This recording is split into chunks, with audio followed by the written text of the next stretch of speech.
if you want to protect like the biggest tree in Florida, you can put a fence around it. Yeah. Or if you want to protect a national monument, you can, rope it off or protect it. You can't do that with a spring. Yeah. Because what impacts the spring is all of the stuff that happens in the basin. Okay. So the only way to protect springs is to protect all the land around those springs.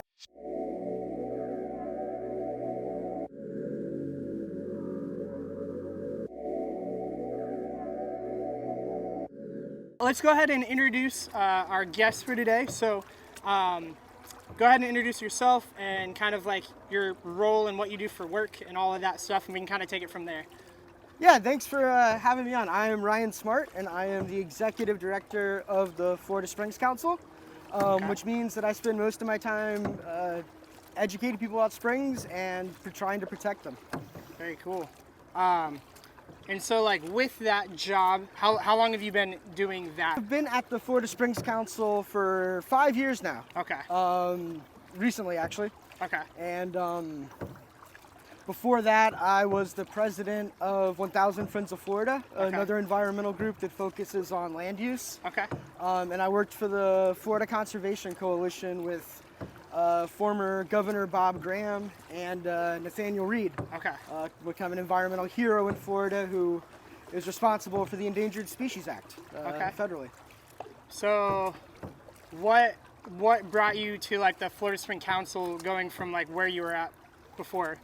Yeah, I mean, I grew up in North Florida, Okay. and my family spent a lot of weekends at springs around here. Actually, Silver Springs, Alexander, Silver Glen, Like the Ocala National Forest. Juniper. and- Yeah, I mean, this was kind of, we'd head out to the Santa Fe River too sometimes. Yeah. But really, this was my stomping ground. Okay. And there just wasn't a lot of attention to springs. There wasn't a single group that was kind of responsible for trying to organize advocacy and education and do Okay. lawsuits. And because of that, the springs were really falling behind a lot of our other kind of treasures in Florida. Yeah. And that was something that I wanted to change. Really, one of the reasons that I got into this line of work at all was to try to change that dynamic and to do more to protect North Florida. Still to this day, South Florida gets about 90% of the money and 90% of the attention. Yeah. On the most of the Everglades. population's out there, right? I mean. Right, yeah. And the Everglades, well, and the money. Yeah, it's not just the population, Yeah. but it's the wealth of the population and the fact that a lot of those projects, benefit very wealthy landowners on the coasts.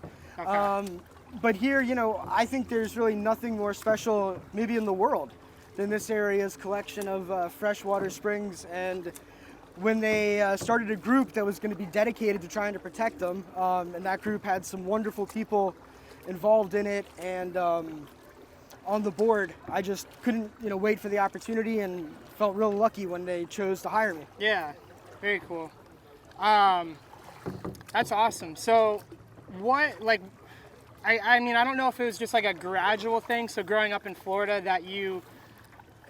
was there any particular thing that you're like, oh, I see like you have visited a particular spring where you got to like visibly see it changing over time? Or was it just kind of you doing your own research and learning about the like threats to the springs, or like what kind of was like a switch for you that kind of made you more aware of this, that you needed to kind of be more of a force to help and protect them? Yeah, I really just fell in love with, not only the waters, but the forests around Okay. here. And one of the really great things about protecting springs, and one of the things that makes me love my job so much, is that, if you want to protect like the biggest tree in Florida, you can put a fence around it. Yeah. Or if you want to protect a national monument, you can, rope it off or protect it. You can't do that with a spring. Yeah. Because what impacts the spring is all of the stuff that happens in the basin. Okay. So the only way to protect springs is to protect all the land around those springs. And like the watershed areas. Right, where- right. So, you get this great benefit of... Or we can kind of slow up here just because we might have some manatees here and see what we can Absolutely. spot while we're just kind of hanging out. Yeah, so you get to protect so much more than just the spring when you protect springs. Yeah. Yeah. But at the same time, it's something that you can really rally people and organize around things that people love. Hearing some of the native Yeah. Ocala wildlife. Yeah, I mean, I've been very, I guess, like fortunate that I actually grew up in Central Florida. So like I'm very familiar with like the Crystal River area, and I mean, I think until I was probably like middle school, there's actually the female gator right there. You can see her back. Oh yeah. Yeah. Good eyes. And the baby, actually, look on the logs. You can kind of see them up on that. Oh yes. Yeah. Oh my God. With the They're turtle. all the babies are always on that log right there. That's awesome. So it's cool. I being out here so often, I can kind of Anticipate where That's we're really gonna cool. spot stuff. Yeah. Nice. But I haven't seen Mom over here in a while. It's pretty cool to see them. But The baby gators are so beautiful. Yeah. They still have the colors. I know. It's just I'm gonna get a awesome. quick little video here. It's cool. So you can spot the mama and baby. There's I don't know how many there actually are still out here with the babies. I know that like I think these are from last season. And there were a lot more than I think the most I've seen out here recently in the last handful of months is 3. So I'm pretty sure most of them became a snack for another animal. I'm sure. Absolutely. But, yeah. Yeah. Very cool. Yeah. So just even watching like the transformation of just Crystal River and yeah, it's crazy. Like and I feel like just even with like social media and all of that and how much Florida and these like wild spaces have changed. Because it's just, I mean, people, like it is beautiful and like I totally get people wanting to experience these places, but yeah, there's definitely a lot more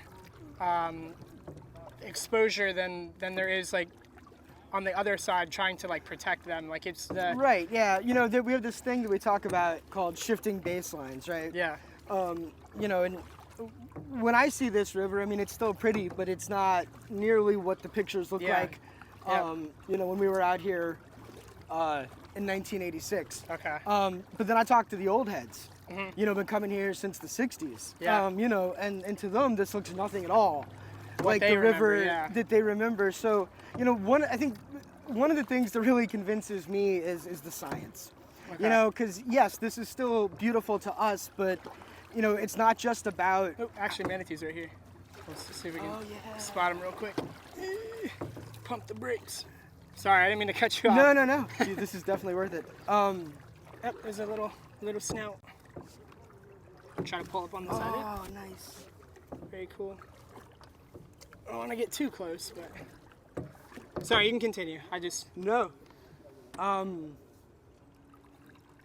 So yeah, just trying to really focus on the science, right? Yeah. We know the amount of pollution in the water.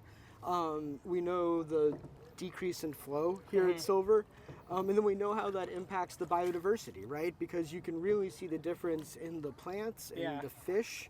We're still so lucky to have manatees in here, but the manatees have been having a really, really difficult time.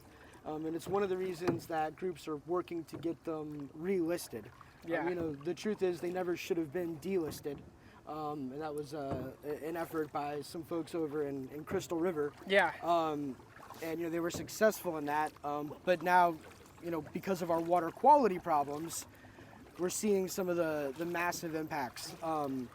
So, if you only say, well, we've managed to solve the boat problem, you're not really looking at the whole system and how that affects like the manatees. bigger issue, the other multiple issues. Even though we have them in here, the huge issue for this area, the number one issue, and probably the lowest hanging environmental fruit in all of Florida, is breaching the Rodman Dam. Yeah.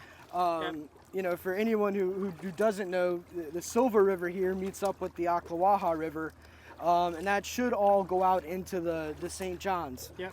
But about 50 years ago, in one of the stupidest ideas anyone's ever had, they wanted to put a giant canal through the middle of Florida, which does massive damage to the aquifer. Well, luckily, barge canal. Yeah, exactly, the Cross Florida Barge Canal. Well, Yep. luckily, under President Nixon, they had the good sense to abandon that project. But that dam still remains. The dam Yeah. has no purpose whatsoever, and it blocks all of this water from reaching the St. John's, but it also blocks a lot of manatees from being able to get up into the river. And some scientists looked at it, and they estimated We'll, that we'll slow up, sorry, to let this boat pass through so we don't... 15% of the manatees in the IRL, the Eastern Seaboard here in Florida, 15% of them could live inside Silver River without Really? Yep, which is a huge number. Yeah, I mean, no, basically, that's massive. a Yeah. large amount of the manatees that starved to death would not have starved to death Yep. had they been able to come into the river. And while we spend about $1 billion on Everglades restoration every year, that whole project, including a bunch of really good features for this community, parks and boat launches, that whole project would cost about $30 million. Why do you feel like that there's so much more money like other than just kind of what you stated at the beginning was like there's just more people and more money, more people with money down in that area? Like why, I mean, is that just kind of the sole reason why that like the Everglades gets a lot more exposure in regards to like protecting and funding for that, or? Well, if you look at the kind of projects that they're doing down in South Florida, they're massive infrastructure projects. They're Yeah. building canals and reservoirs. And the reason that works is because down in South Florida, you have different soils. Okay. And the water doesn't go down into the ground very fast. Okay. So the water runs off. And if you've ever been down in South Florida, it's full of canals. Yep. But we don't have any canals, up here in North Central Florida, and that's because everything you pour on the ground here pretty much ends up in the aquifer. Yeah. And then comes out of spring. So if you want to help this area, you really have to do it through preventing pollution at the source. Okay. And that's not something that a lot of politicians want to do. They want to fund projects and clean it up after the pollution's already occurred. So more like a reactive instead of proactive. Exactly, yeah, exactly. And it's always more expensive and it's always less effective to try to re-engineer nature. Yeah. I think it's the amount of hubris it takes to think that you can re-engineer a natural system rather than just try to restore it to the way it was. I don't think it speaks well of our leadership. I don't know, because it's tough, because even just like thinking about it, there's so many different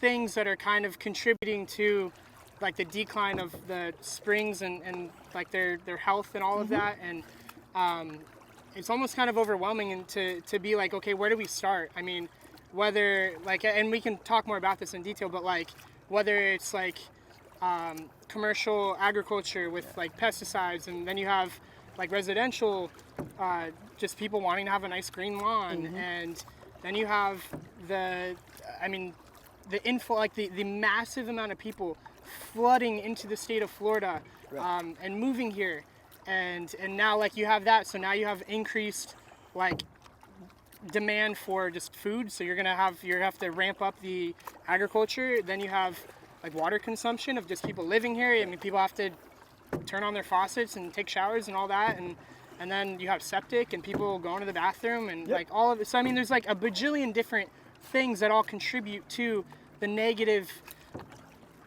like direction that the springs are kind of heading. And so like, I guess for like Florida Spring Council and like your guys' organization, like how do you choose, like what do you tackle first, or do you do everything at one time, or like what does that look like? Well, you focus on the science and you focus on the needs. Okay. While it is really complicated, it's also super, super simple. We need to take less water out of the aquifer, Okay. and we need to put less nitrogen into the aquifer. Like it's so simple. Now, how we accomplish those things can be a little more challenging, but it's not easy to understand. It's not something we need to study. We know exactly what needs to be done. Okay. And then, like I said before, a spring is kind of just the results of what's put on the land around it. Yeah. So you gotta make sure that you protect that land, right? You have to do everything you can. So you need to focus on, how are we developing? Are we developing too densely? Are we developing, in areas where we should be preserving? Are we allowing sprawl in areas where there should be dense development? Are we forcing people to be on wastewater instead of septic tanks? I mean, one of the insane things that kind of, gets to how ineffective we are at protecting our water is we have a major Try to see what he's looking at. program right now to remove septic tanks in this area, Okay. while they continue to allow new septic tanks to be put in the same area, right? I mean, that doesn't make sense. So what do you do? So you're like, okay, let's remove all the septic tanks. If you're able to achieve that, like what is, I mean, you're just on like the city septic system, or like On what? the water system, Okay, yeah, you're just okay. on, yeah. So, and then so if you have a septic tank, Yeah. the effluent coming out of that has about 60 milligrams per liter of nitrogen. Okay. And the healthy water limit is 0.35 milligrams. So it's a lot more, right? Just a Okay. lot more. If you take that same effluent, let's say you have a central sewer, Yeah. and it goes to an advanced wastewater treatment, it's getting down to under 3 milligrams per liter. Right, so you're They're talking able to about treat it a little bit 5%. better. Well, a septic tank doesn't have any treatment. Okay. Septic tanks are meant to stop the bacteria Okay. from, impacting human health. They don't do anything to remove For the environmental nitrogen, aspects, right? Yeah, and that's just not what they're, Designed. typically designed to do. Yeah. Cool turtle. Yeah. Popping his head up.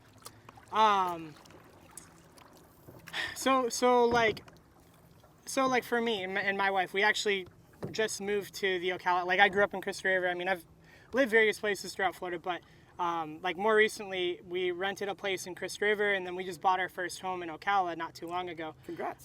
Yeah, thank you. And so like I do know for our house, like, and I'm still kind of like, I know that we have septic. So like, I don't know like what, for somebody like me who just, and I know Marion County is one of the biggest, like a lot of people, because the cost of living is so low here in Marion County, like it's one of the highest growing counties in Florida. Yep. And like I drive certain roads just kind of getting around town and whatnot, and I see literally like probably 300 to 500 homes all being like these housing developments that are just exploding, and I'm assuming probably all of them are septic. Hopefully not. Yeah, but I'm saying like for like how, for someone like me, so like I just bought a house, we have septic, like what would you tell me that I need to do to try to be like a good steward to the environment and try to like reduce my impact on the environment? Like what would I need to do? Right, so there's state funding, and the local governments aren't doing a great job necessarily of getting the word out. I wish they'd do better, but Yeah. there's state funding that's covering, it depends on where you are and some of your economic, but it covers a significant portion of upgrading. Okay. And so you have a couple choices. One is eventually they'll run a sewer line out to you. Yeah. And when they run that sewer line, they'll give you an option to connect to it, and hopefully that wouldn't be that much. And if Okay. you wanted to be really proactive, you get an advanced septic tank. So there Okay. are septic tanks on the market now that do remove nitrogen and are Okay. much better for the environment. And there's state cost share funding, where basically the state's giving the county money, and the county can give that money to you Okay. for putting in one of those systems. It's So almost like a tax credit for. it's not even a tax well- credit. Like they actually pay. Okay. So it's not just a tax credit, but they actually pay a percentage of the cost. Okay. Sometimes up to 80-90%. Wow. That's crazy. So yeah, depending on exactly where you live, right? I would go look on the county website, Okay. and search for their programs. And if you're in an area where you're eligible for one, and it's something you want to consider, reach out to the county. Yeah. And say you want to be a part of it. I know, they're getting this money, they want to get this done. And if you're buying a house that already had a septic tank, there's not much you Yeah. can do about Yeah. that. I mean, I wouldn't say tell anyone don't buy an existing house Yeah. that has a septic tank. I would say try to get it upgraded, but Okay. it's really the new development going in on septic tanks, and that's the developers and the local government people. Yeah. 'Cause I mean, That's what we need to stop, right? It's Yeah. one thing to say we can't fix the whole problem today, and we're gonna have to phase them out, over time. It's another thing to be adding new pollution Yeah. to the system. Exactly. Yeah. So yeah, it's more trying to look at all the mullet. Oh yeah. It's more trying to like, again, just be proactive with it. Where it's like you tell all these commercial builders that like, hey, instead of doing it this way that you've done for the last 20, 30, 40 years, whatever, like Right. we're in order to help protect these places, like we kind of have to switch it up. And, Right, and I exactly. mean, that's all like the science, and you learn stuff. You educate yourselves and others about like things that need to be implemented in order to. I mean, I know like even with the like commercial agriculture and stuff that I don't know the status of stuff like that, but like trying to get farmers to use more sustainable methods of like fertilizing crops and whatnot. I mean, are you familiar? Like, I mean, are you? Yeah. Yeah, I mean, unfortunately, while we talk a lot about septic tanks and, Yeah, and wastewater treatment and things like that. Hello. Hey, Yeah. by far the number one source of pollution to Florida's springs is agriculture. Okay. Agriculture accounts for about 70% of all pollution. Okay. So if you take like everything else you've heard of and you double it, it's still not as much as agriculture. Okay. Just in the Sewanee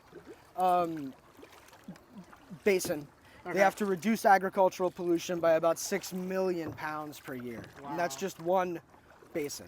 And the problem is that there's just too much fertilizer being used too intensely on too much acreage. And up here, like I was saying, pretty much anything you pour on the ground Just ends goes up right through and into the right. aquifer. So what ends up happening is all that fertilizer that they're dumping on the crops. If a rain event comes, or even without one, when they water with the center pivots, a lot of that fertilizer flushes straight past the plants and the root zone and the soil. It ends up in the aquifer. And for most of our springs, if we don't do something about agricultural pollution, we'll only see things get worse and worse because farming keeps intensifying. With more people moving here, I mean, you need more food. And... Well, a lot of the food, we do have some dairies and some cattle, but most of what the problem is corn. And it's not corn that people eat. It's corn that's used for chickens and things like that. We do produce quite a few watermelons up in the Sewanee area, but this isn't a major vegetable growing for human consumption. It's much more about commodities, and it's just Florida's really good at growing corn, and then they probably. Well, no, Florida's terrible at growing corn. Oh, okay. Which is why they have to use so much water and so much nitrogen. Which is what's destroying our springs. It's just very financially profitable to do so right now. Unfortunately, the way the law is set up right now, essentially there's no rules really for what agriculture can and can't do when it comes to applying fertilizer. And it's just free reign, and they get to whatever works best for them, whatever they can yield the most, they're gonna do it. Exactly. And especially in the here to some extent, but especially north of here in Santa Fe and Sewanee. And like Jackson Blue. That's really killing our springs. Silver, where we are today, is interesting. It's kind of one that I like to use as an example a lot because it's one of the most diversely polluted. You've got a big chunk of septic, you got a big chunk of agriculture, and you got a big chunk of urban fertilizer here. This area really requires addressing all three of those. Where usually if you go down to like around Orlando, it's almost all septic and urban fertilizer. You go up, north of Gainesville, it's all areas, ag. This area gets, you got the horse farms that add quite a bit. You got some traditional agriculture, septic tanks. You got a lot of cattle. It's a. But you get up in more kind of like the Santa Fe, Sewanee area. I mean, it's like 80% agriculture. Because there's not a lot of people out there really. So I mean, like there are, but it's it's not comparative dense. to like no. Yeah, I mean, Ocala would be the biggest city in quite a few counties up there. I gotcha. So I know you guys are planning, I think next week that we talked about, that you guys are actually starting. Oh, the turtles. That you guys are starting with the like legislative stuff. Starting next week. Yeah, legislative session starts in Tallahassee on Tuesday. And continues on for the next 60 days. Nice. Is that something that you're like, that you go all year? Because I know, you said it's only 60 days. It's like kind of like grind time. Like you really have to like put your head down and work and just kind of push through it. And is that something like you're excited for, or is it you kind of like you have all this preparation building up to it, and you're kind of like like before it even starts, you're ready for it to be over? Or like how, I mean, obviously I know that that's the time when things are like you get to speak on things and make changes and hopefully, yeah. Yeah, I mean, you know, it's important to the work. Yeah. You know, I think everyone probably has parts of their jobs that are really important, Yeah. but also incredibly miserable. Okay. You know, working in the legislature is that. Okay. As an environmentalist. Yeah. You know, it is not a place. You know, you'll never hear a Florida politician say they don't love water, they don't want to protect it. Yeah. But they sure will file a lot of bills that are designed That are- to do the exact opposite. Yep. And you know, it makes it hard because a lot of people up there get angry. I didn't hear you. I'm sorry.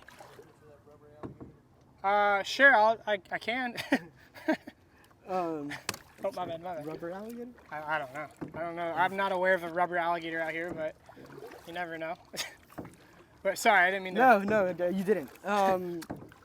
So yeah, but you know, it's super important, and we're gearing up for this year, and you know, already we've seen a lot of really scary. Oh, look. Little gator right here swimming right towards us. Yeah. You're not rubber. Yeah, that's a real one. Let's see if I can get a video of him here. That's a teeny guy. I love when they're like swimming like that. I know, especially that size. Yeah. They're like all head. Yeah.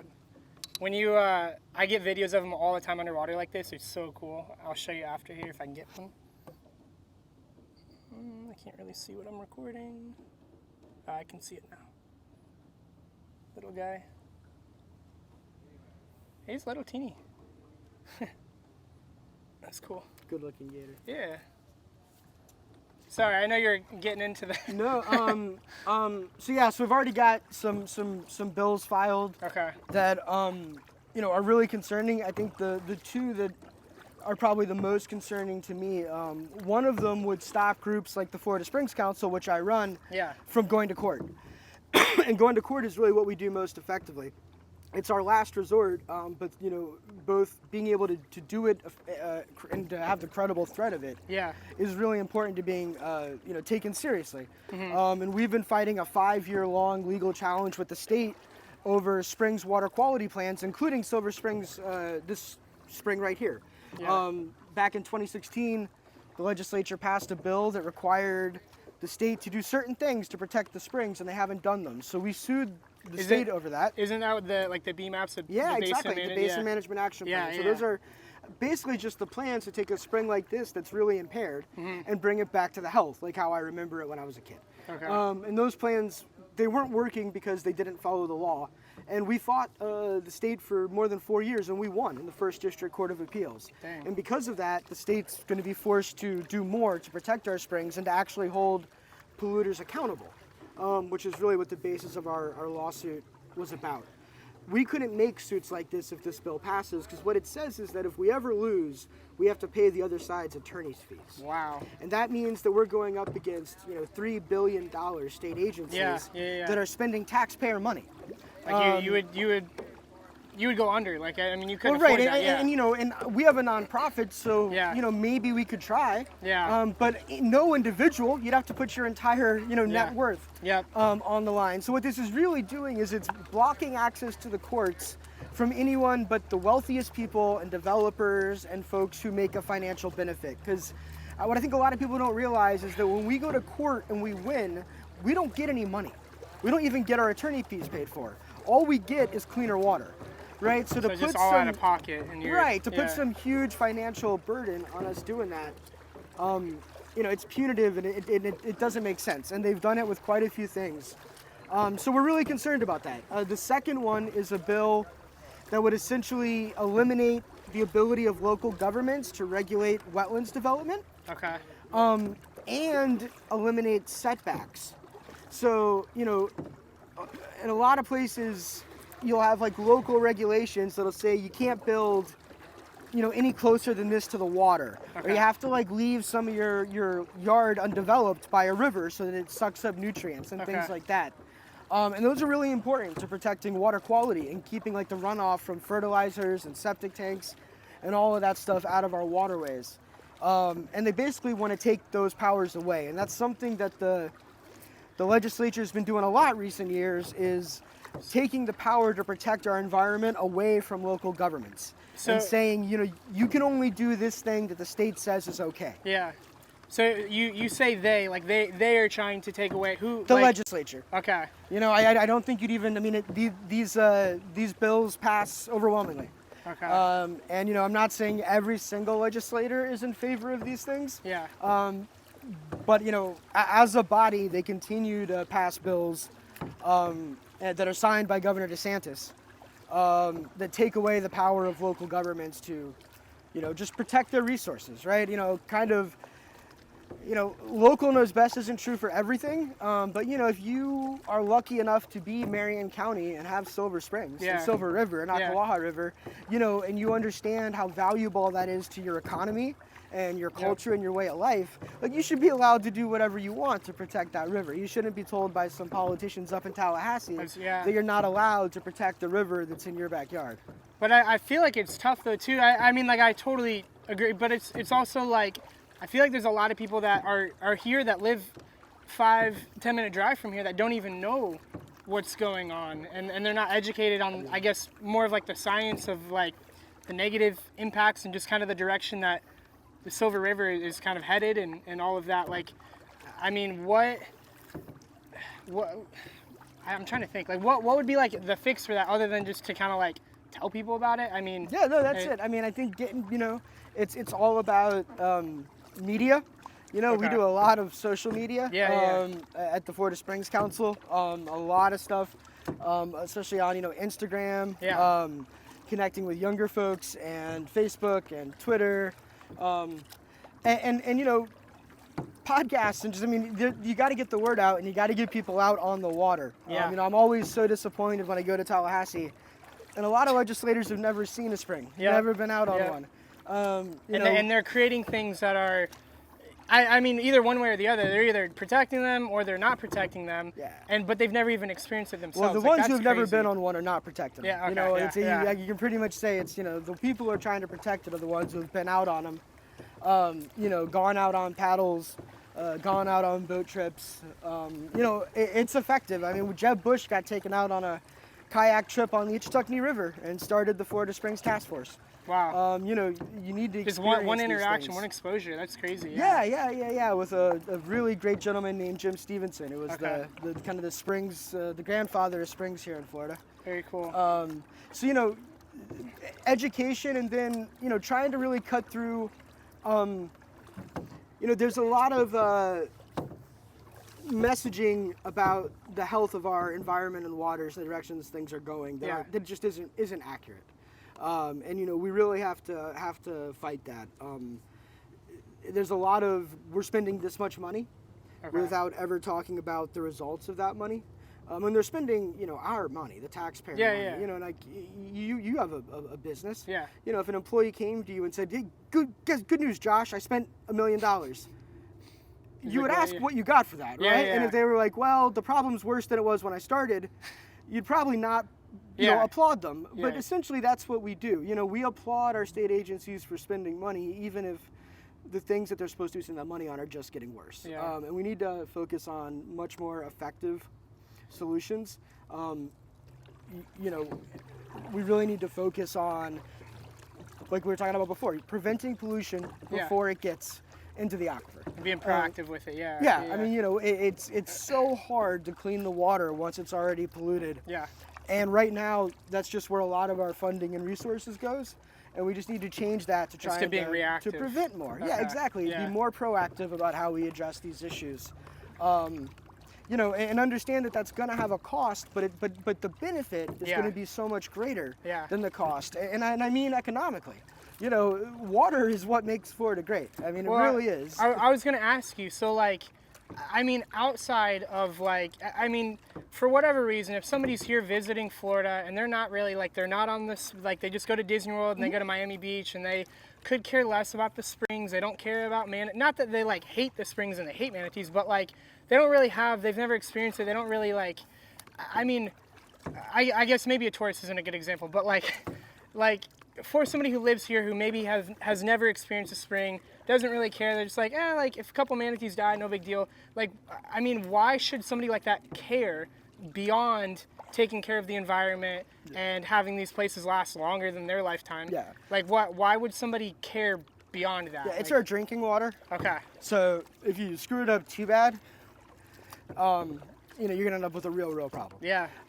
And we kind of just take for granted, especially if you live in South Florida, that like water always comes out of your tap. Although they've had some things in Palm Beach County where that literally hasn't been true, and they've had to have water restrictions. Wow.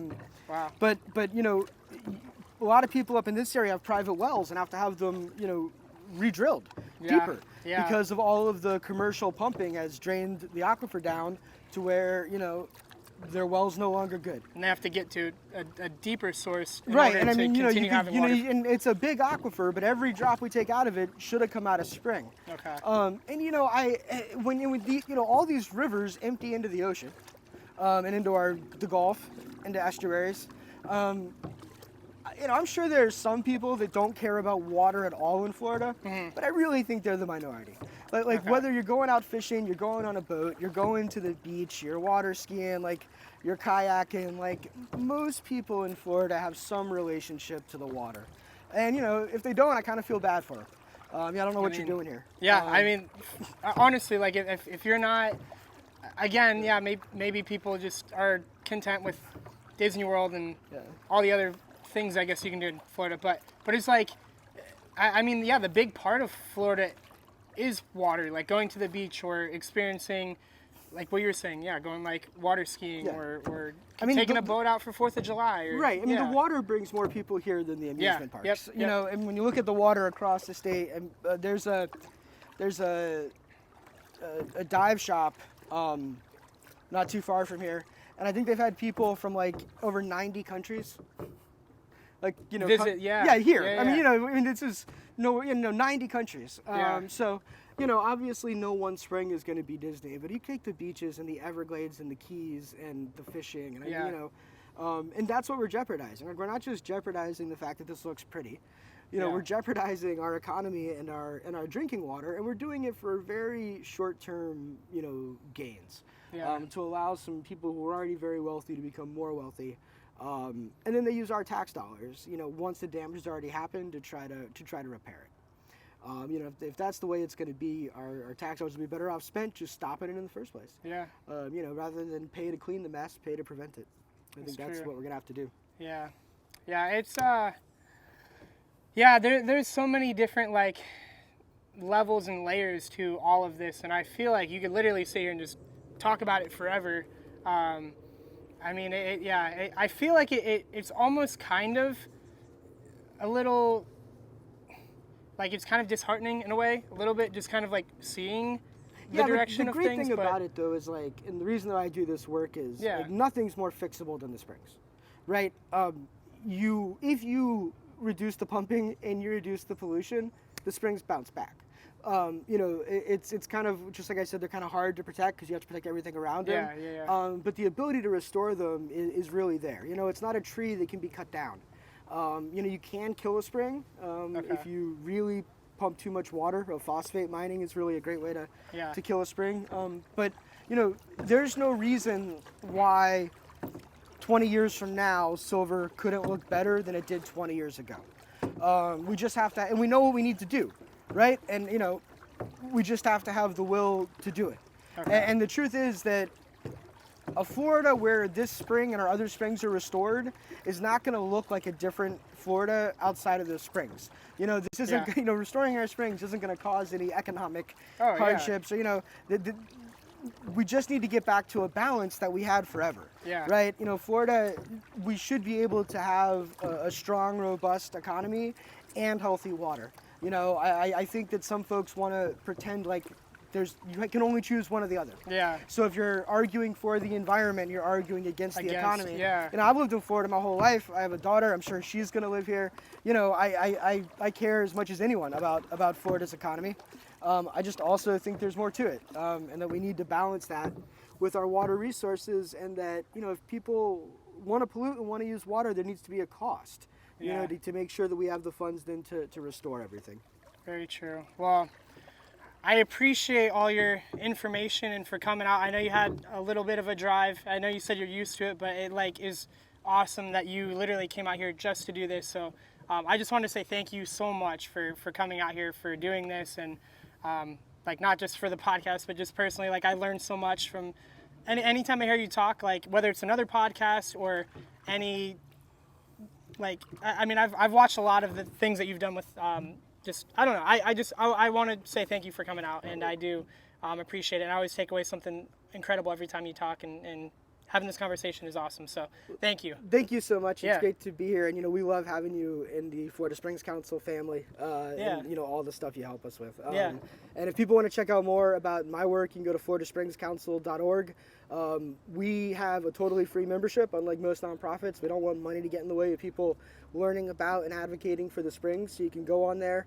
Like I said, legislative session is probably going on when this airs, so it's a great time to sign up, and you can help us try to do good things for the springs, get us more money and get us more protection and stop some of those bad bills. So Yeah. anybody who takes time to be out on a spring, it's a great way to get connected to not just the beauty of it, but also everything that's going around that's affecting them in your area. Yeah, very cool. Well, thank you again, Ryan, so much. Thanks, And, Josh.